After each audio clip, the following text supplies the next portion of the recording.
بسم الله الرحمن الرحيم الحمد لله رب العالمين والعاقبة للمتقين ولا عدوان إلا على الظالمين والصلاة والسلام على أشرف الأنبياء والمرسلين نبينا محمد وعلى آله وأصحابه ومن تبعهم بإحسان إلى يوم الدين. Alhamdulillah ya ikhwah semua, kita bersyukur kepada Allah Subhanahu wa taala, Zat yang Maha Pemurah, yang Maha Penyayang, karena telah memberikan kepada kita berbagai macam nikmat, khususnya nikmat masih diberikan kesempatan mengisi sisa hidup kita dengan amalan soleh, dengan bersyukur, dengan bertobat, dan juga dengan mempelajari atau mendalami agamanya. Alhamdulillah kita di kitab Umdatul Thalib Linailil Ma'arif sudah sampai pada perkataan beliau, wa minha satrul aurati fayajibu mimma la yasiful basyarata. Wa minha, di antaranya, maksud beliau di sini adalah di antara syarat sah salat. Berarti ini syarat sah salat yang ketiga. Yang pertama adalah bersuci dari hadas besar dan kecil, kemudian yang kedua masuk waktu, yang ketiga satrul aurah, menutup aurat. Menutup aurat. Tayyib, kata beliau, fayajibu bima la yasiful basyarata. Wajib bima dengan sesuatu la yasiful basyarata, yang tidak menampakkan basyarah kulit, yang tidak menampakkan atau memperlihatkan atau mensifati kulit. Itu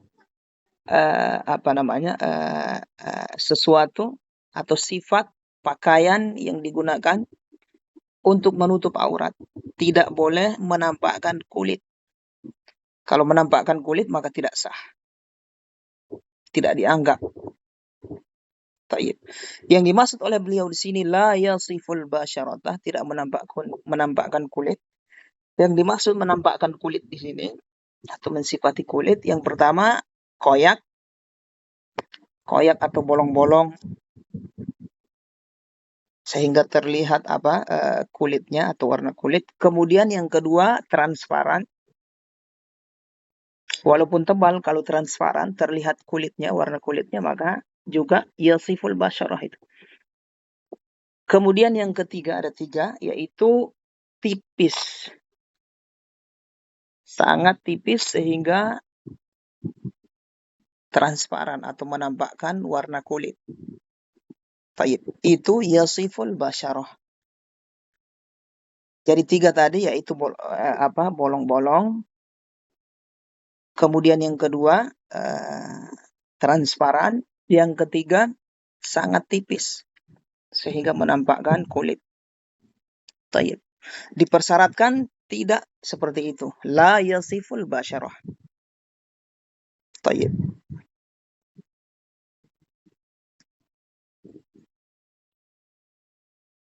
Kemudian beliau rahimahullahu ta'ala, Mansur bin Yunus al-Buhuti, mengatakan wa auratu rajulin wa amatin ma baina surratin wa rukbatin. Beliau menyebutkan batasan aurat yang wajib ditutup. Tayyib. Yang wajib ditutup. Wa auratu rajulin wa amatin. Aurat laki-laki yang sudah balik, rajulin laki-laki yang sudah balik, wa amatin dan budak perempuan walaupun sudah balik. Taib. Termasuk juga di sini beliau tidak sebutkan adalah perempuan yang belum balik, yang merdeka, perempuan merdeka yang belum balik. Perempuan merdeka yang sudah mumayyiz sampai sebelum balik. Auratnya sampai mana? Ma baina surratin wa rukbatin, yaitu antara surrah, pusar, wa rukbah, dan lutut. antara pusar dan lutut. Artinya pusar dan lututnya tidak masuk. Antara itu saja. Itu harus tertutup pada saat sholat. Di saat sholat. Yaitu laki-laki yang balik, kemudian budak perempuan, walaupun sudah balik, kemudian perempuan yang sudah balik yang belum mencapai balik. Perempuan yang merdeka yang belum balik. Tayyib ya. Jadi kalau mereka ini sholat dalam keadaan tertutup antara pusar dan lutut, maka itu sholatnya sah. Tayyib. Kemudian wal hurratul balighatu, perempuan merdeka yang balik, yang balighah. Hurrah itu perempuan merdeka, al balighah yang sudah balik. Kulluha, seluruhnya. Auratun, seluruh tubuhnya adalah aurat, mulai dari ujung rambut sampai ujung kaki.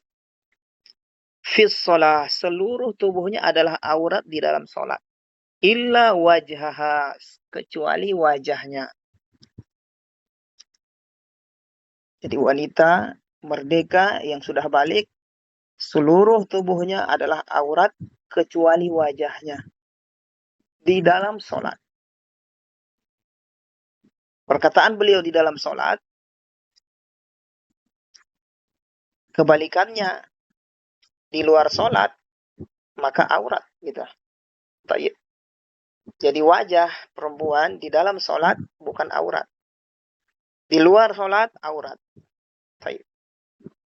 Di luar sholat tetap aurat. Jadi di luar sholat, kalau dia keluar rumah, ya tetap harus ditutup wajahnya. Tayyib.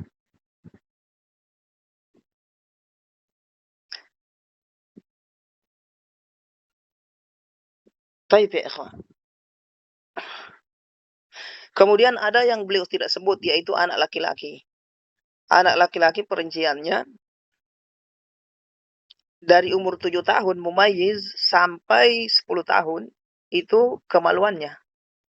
Kubul dan dubur. Anak yang sudah mumayyiz, laki-laki 7 tahun sampai 10 tahun, maksudnya sebelum 10 tahun, itu kemaluan. Dubur dan kubul. Sekedar itu yang tertutup, dia sholat sah sholatnya. Adapun yang 10 tahun ke atas, itu 10 tahun ke atas, kalau 10 tahun ke atas, antara pusar dan lutut.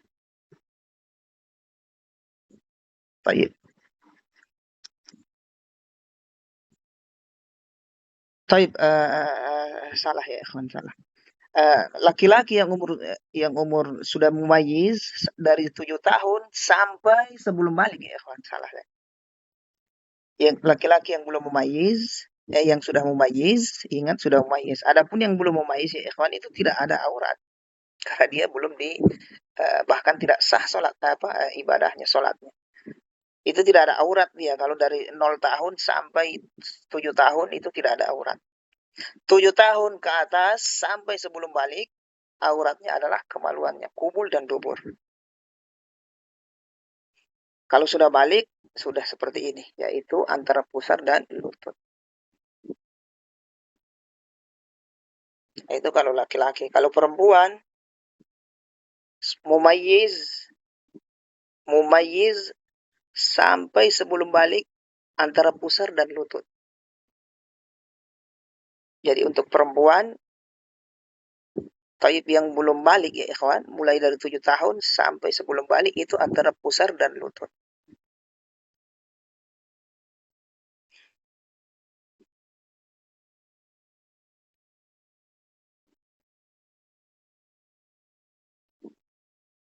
Jadi kita di sini ya ikhwan, fokus ke aurat di dalam sholat ya ikhwan. Kita fokus ke aurat di dalam sholat. Kita tidak melebar. Karena kalau kita lebarkan maka agak panjang pembahasannya. Karena di sana ada aurat di luar sholat, itu ditinjau dari siapa yang melihat. Ada aurat ketika dia sendirian, ada aurat ketika dia berlainan jenis, Ada aurat dia bersesamanya jenis, itu beda-beda. Jadi ini aurat di dalam sholat. Kemudian wasunna sholatu rajulin fi thawbaini. Sunnah sholat laki-laki fi thawbaini. Menggunakan dua pakaian. Menggunakan dua pakaian, dua lembar pakaian. Tayyib, sunnah hukumnya. Kalau hanya satu, yang penting menutup aurat cukup. Kalau dua lembar, maka itu kadar yang sunnah, yang afdol, sempurna. Dua lembar itu ya potongan yang pertama untuk menutup bagian bawah, potongan kedua menutup bagian atas. Tayyib.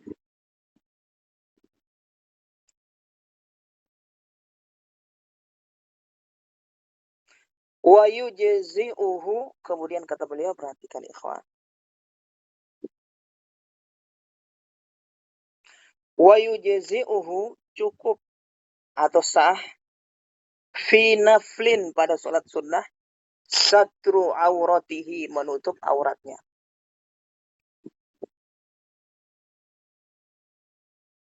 Wa fi fardin satruha ma'a ahadi atiqaihi. Wa fi fardin, dan pada sholat fardu, satruha, menutup auratnya ma'a ahadi atiqaihi, disertai dengan menutup salah satu dari pundaknya. Atiqaihi itu pundak, ahadi atiqaihi salah satu dari pundaknya. Pundak kan dua, salah satunya saja tutup, sudah. Baik ya ikhwan. Maksud perkataan beliau ini, pada sholat sunnah, sekedar menutup aurat yang dimaksud tadi itu, yang pada pembahasan pertama tadi itu, paragraf di atas, itu cukup sah. Adapun pada sholat wajib, tidak cukup. Sekedar menutup aurat, itu tidak cukup. Harus disertai menutup salah satu dari dua pundaknya. Taib. Salah satunya tertutup, saya sudah cukup. Taib. Jadi menutup aurat disertai salah satu pundak. Taib ya ikhwah. Jadi tidak cukup hanya auratnya saja, tapi harus disertai dengan pundaknya juga tertutup. Ini di sholat wajib. Ini di sholat wajib. Bagi siapa ini? Bagi yang sudah balik ya ikhwan. Karena beliau masih bercerita orang yang sudah balik, ini sholatu rojulin. Kata-kata rojulin, rijalun, kalau digunakan di kitab fikih, yang dimaksud oleh mereka itu adalah lelaki yang sudah balik. Rojulun, rijalun. Perhatikan ya itu ikhwah, perhatikan. Taib.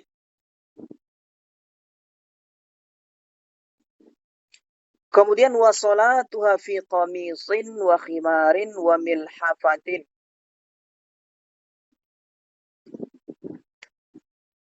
Wasolatuha, dan solatnya, yaitu sunnah, yaitu wawnya ini ya ikhwan, adalah ataf ke solatu rojulin. Wasunnah solatu rojulin. Jadi begini bacanya nanti. Wasunnah solatu rojulin, wasolatum ro'atin baligotin. Dan solatnya perempuan. Hanya ini kembali ke perempuan ya ikhwan. Baik, wasolatuha.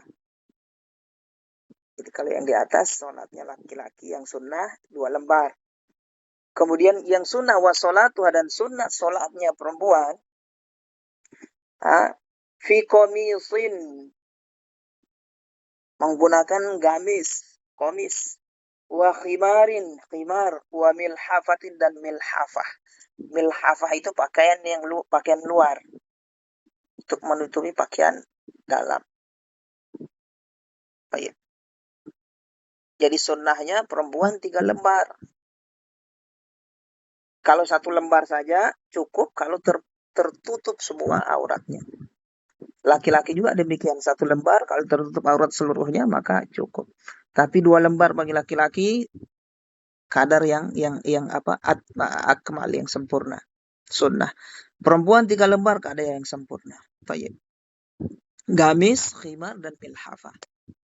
Gamis jelas ya ikhwan, pakaian yang gamis untuk baju. Khimar yang menutup kepalanya. Tayyib, menutup kepalanya. Tayyib, kalau khimar ya menutup kepala seperti jilbab gitu ya, bahasa kita. Kemudian milhafah bahasa kita ini abaah, yaitu pakaian luar. Kalau bahasa Arab itu jilbab. Jilbab mereka jilbab itu adalah pakaian luar yang menutupi dari kepala sampai seluruh badannya, itu jilbab. Tapi pakaian luar. Tayyib. Kalau gamis itu pakaian dalam. Tayyib. Gamis, komis. Jadi semakin luas, semakin tebal, itu semakin bagus. Demikian juga laki-laki, semakin tebal, semakin luas, semakin bagus. Bahkan semakin bagus tertutup kepalanya. Semakin bagus lagi tertutup kepalanya. Tayyib. Kondisi yang sempurna itu. Wa yujzi'u satru auratiha. Yujzi, sah, cukup, satru auratiha, sekedar menutup auratnya. Aurat perempuan. Hanya kembali ke perempuan. Maksudnya 1 lembar kalau tertutup aurat seluruhnya cukup. Tapi kalau pakai khimar, pakai komis, kemudian pakai milhafah, ditutup lagi dengan pakaian luar, maka itu kadar yang sempurna. Tayyib, ini di dalam sholat, apalagi mau keluar rumah. Tayyib ya ikhwan. Sekarang kita masuk bagaimana kalau tersingkap auratnya. Perhatikan ya ikhwan. Masuk ke penerapan ini. Setelah kita tahu kadar yang harus ditutup, kemudian kadar pakaian seperti apa yang menutup aurat, kemudian batasan auratnya, kemudian mana kadar yang cukup, mana kadar yang sunnah. Sekarang kita masuk ke penerapan bagaimana kalau tersingkap. Wa in inkashafa ba'du auratin, jika tersingkap ba'du auratin, sebagian dari aurat, wa fahusha, dan fahusha, area yang tersingkap itu besar, wa tola, dan durasinya panjang, lama, tola lama, durasinya panjang, maka sholatnya batal dan harus diulang. Sebentar kita baca itu lanjutannya. Jadi kalau tersingkap sebagian aurat dan area yang tersingkap itu fahush, lebar, besar, dan tola, yaitu durasinya panjang, maka sholatnya batal.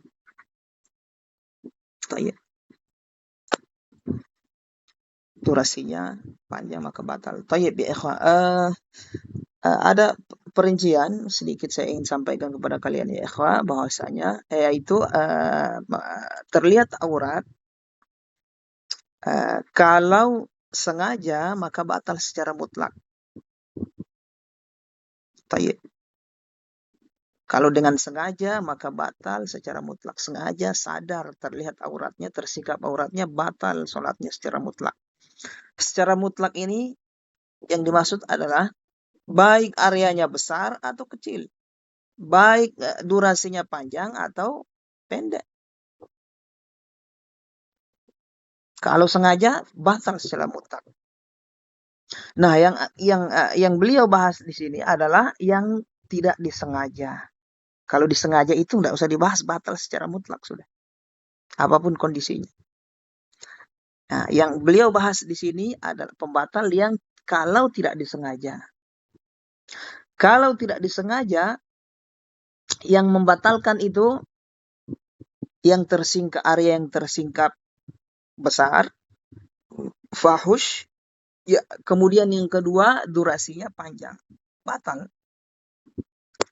Ingat ya, ikhwah, tidak sengaja ini. Kalau sengaja itu nggak usah dibahas, batal secara mutlak. Taib. Maka batal. Artinya, yang difahami dari perkataan beliau ini, kalau area yang tersingkap lebar, besar, fahush, tapi hanya sebentar, maka tidak batal. Ingat, tidak sengaja ini ya. Nah, seperti tertiup angin, tertiup angin, tersingkap sarungnya sampai terlihat auratnya. Setelah itu dia tutup lagi. Dia tutup dengan segera, maka tidak batal. Karena durasinya hanya sebentar. Dan juga tidak sengaja. Baik. Dan juga difahami dari kalimat beliau ini, kalau durasinya panjang, tapi area yang tersingkap kecil, tidak batal. Durasinya lama. Tapi yang tersingkap sedikit kecil, area yang tersingkap kecil. Ingat, tidak sengaja ya ikhwan. Kalau sengaja tidak kita bahas batal secara mutlak. Maka tidak batal. Baik. Apalagi mimbabi aula yang tersingkap kecil, kemudian durasinya hanya sebentar. Lebih lagi tidak batal. Baik. Jadi yang membatalkan ya ikhwah adalah yang tersingkap besar dan durasinya lama. Baik. Durasinya lama ini tidak sengaja. Kalau sengaja tidak usah kita bahas, itu batal secara mutlak. Baik, ini.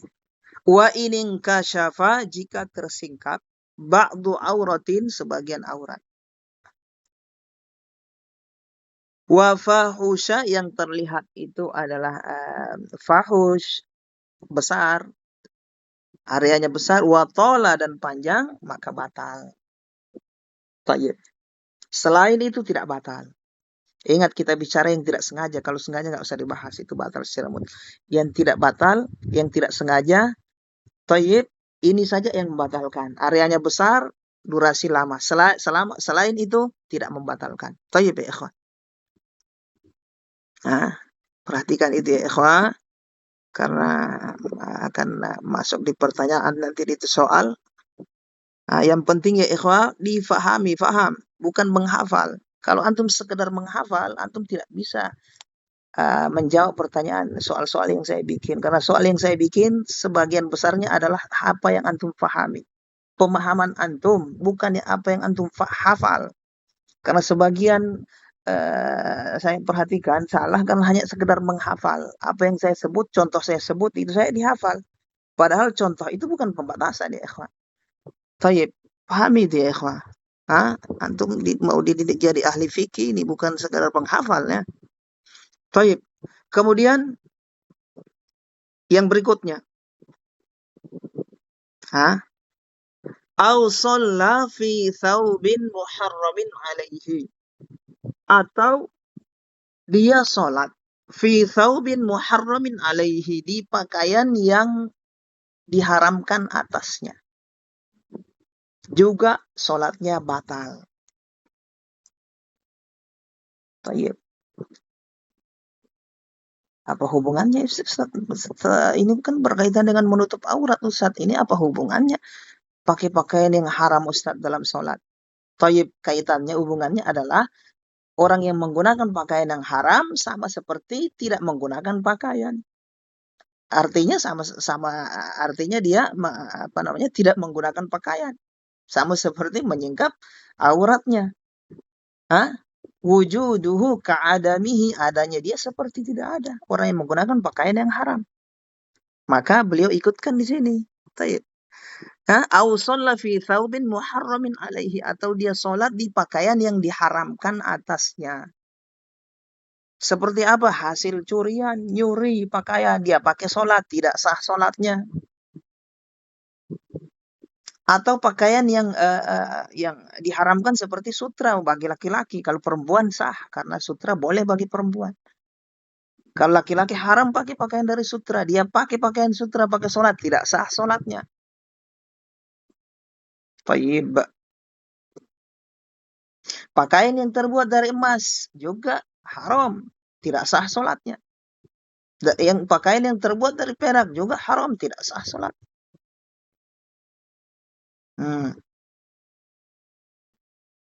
Demikian. Pakaian yang dari najis juga, yang kena najis dia pakai sholat, tidak sah sholatnya karena itu haram atasnya. Jadi umum ini, au sholat fi thawbin muharramin alaihi, atau dia sholat di pakaian yang haram atasnya. Haram bagi dia menggunakannya. Dia pakai, sholat tidak sah sholatnya. Tayyib. Kemudian kita lanjut. Au najisun. Apa ini? Fi thawbin muharramin alaihi au najisin. Au najisin atau pakaian yang najis. Taib. Sama sudah saya sebutkan tadi. Au najisin atau pakaian yang najis. Pakaian yang diharamkan, hasil curian, pakai sutra bagi laki-laki tidak sah sholatnya. Kemudian pakaian yang kena najis juga tidak sah sholatnya.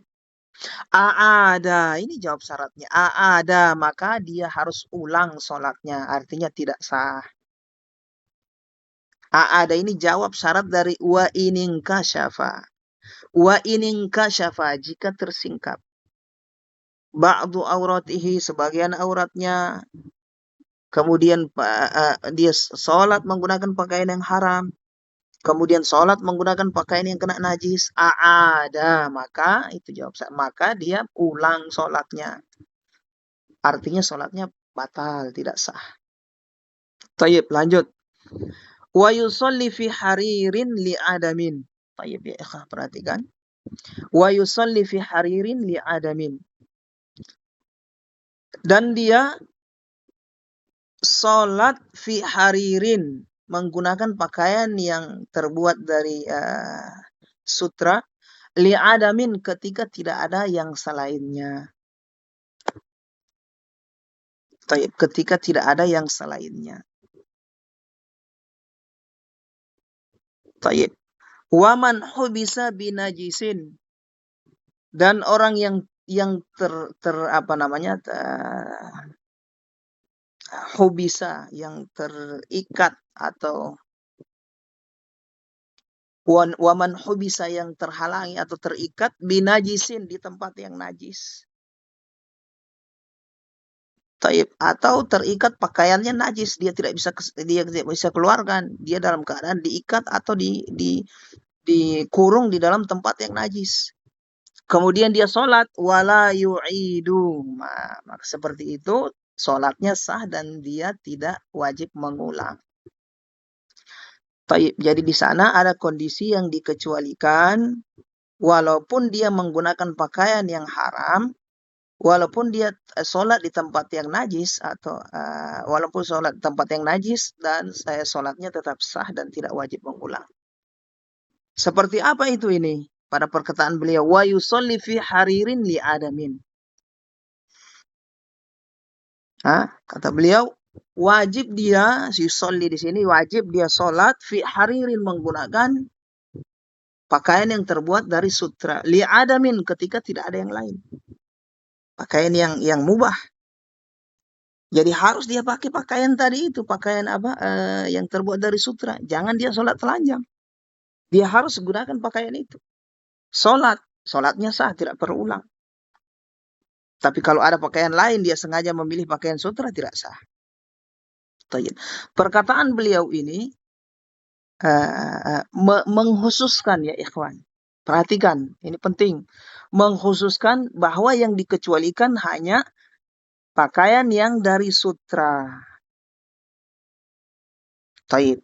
Hanya pakaian yang dari sutra. Adapun pakaian yang hasil curian, demikian juga pakaian yang najis, itu tidak masuk di sini. Tetap sholatnya tidak sah, harus diulang. Taib. Ketika tidak ada pakaian yang mubah, misalnya, hanya ada pakaian hasil curian, tidak boleh dia pakai. Sholat telanjang dia. Kalau dia pakai tetap tidak sah, dia harus ulang. Ketika tidak ada pakaian yang suci, mubah suci, yang ada hanya pakaian yang najis, tidak boleh dia tayyib. Astagfirullah. Tetap kalau kondisi seperti ini tetap dia pakai pakaian yang najis. Sudah saya merinci lagi nih ikhwan, tak apa-apa. Tetap dia pakai pakaian yang najis tadi, tapi dia tetap ulang sholatnya. Dia harus ulang. Dia harus ulang. Tayyib. Ada perincian memang ikhwan, agak susah di sini. Tayyib. Jadi kalau pakaian yang hasil curian tidak boleh dia gunakan sama sekali. Walaupun ada yang mubah. Pakaian yang najis, tayyib, hanya itu yang ada, dia tetap pakai tapi tetap dia pakai dan harus dia ulang sholatnya. Tayyib. Nah, kalau pakaian yang dari sutra wajib dia pakai dan sah, tidak perlu diulang. Itu rinciannya. Perhatikan ya ikhwan. Ini kalau antum paham perincian ini, antum masuk ke kitab-kitab yang atas, mudah. Antum tidak bingung lagi. Tapi kalau antum tidak paham ini, selesai antum. Dalam kebingungan antum. Memahami mazhab Hambali yang sebenarnya. Tayyib. Ini yang mu'tamad ya ikhwan. Sebagai jembatan antum memahami kitab-kitab yang di atas. Tayyib. Demikian juga waman hubisa binajisin, orang yang terhalang, terikat, tidak bisa keluar di tempat yang najis, maka dia sholat di tempat itu dan tidak perlu dia ulang sholatnya. Wala yu'idu, tidak perlu dia ulang sholatnya karena sudah sah. Tayyib. Kemudian waman wajada kifayata auratihi sataraha wa illa fal farjaini. Waman, siapa saja, wajada, mendapati, taib ya ikhwan. Taib ya ikhwan, kita cukupkan sampai sini ikhwan. Insyaallah kita lanjutkan malam Senin ini. Di syakal ya ikhwan, ditandai biar tidak lupa. Waman wajada dan seterusnya kita berhentikan sampai di situ ya ikhwan. Jadi antum murojaah yang rincian yang saya sebut tadi di atas itu agak berat. Taib ya ikhwan, kita akhirkan, mudah-mudahan hati kita, niat kita diikhlaskan mengharap wajahnya, dan ilmu ini menjadi ilmu yang bermanfaat, menjadi penyelamat kita di akhirat kelak insyaallah. Subhanakallahumma bihamdika asyhadu an la ilaha illa anta astaghfiruka wa atubu ilaik. Allahumma shalli wa sallim ala nabiyyina Muhammad.